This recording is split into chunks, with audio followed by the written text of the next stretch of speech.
Options ఏంటి? వీళ్ళ దగ్గర తెలివైన టీం ఉంటది. ఎత్తుగడలు బాగా వేస్తారు ప్రభుత్వం దగ్గర. ప్రాక్టికల్‌గా ఇప్పుడు జగన్ ఇంతకుముందు జీవో నంబర్ 1 పట్టుకొచ్చాడు. గుర్తుంది కదా! అవును. అప్పుడు. అవును. లోకేష్ యువగలం ముందు. సభలు, హ్మ్. సమావేశాలు ఇట్లాంటి వాటికి ముందస్తు పర్మిషన్ తీసుకోవాలా?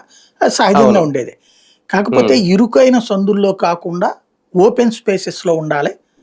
కాస్త ప్రత్యేకించి ఉండాలి అన్నటువంటిది. హ్మ్. దాన్ని వీళ్ళు సవాల్ చేస్తూ కోర్టుకెళ్ళినప్పుడు కోర్టు ఏమంది? హ్మ్. అట్లే ఉంటే తప్పేంటి? ఆ ఆర్డర్ ఇచ్చారు హ్మ్. గదా! అది తప్పేం హ్మ్. లేదంది.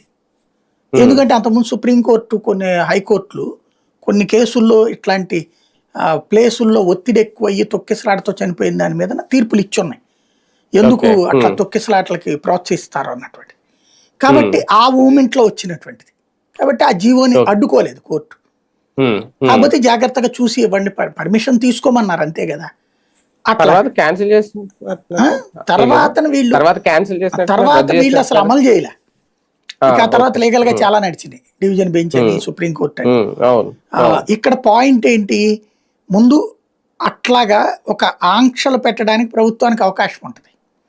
యెస్. అవును. ఇప్పుడు జగన్ విషయంలో వీళ్ళేం చేయగలుగుతారు? నెక్స్ట్ ఇప్పుడు పొదిలి, తర్వాతన హ్మ్. ఇప్పుడు ఇది రెంటపాలెం. ఆ హ్మ్. రెంటపాలెం ఈ ఘటనలను హ్మ్. చూపెట్టి రేపు హ్మ్. మేము పర్మిషన్ ఇయ్యమంటారు. ఓకే. జగన్‌ని బయటికి హ్మ్. రాని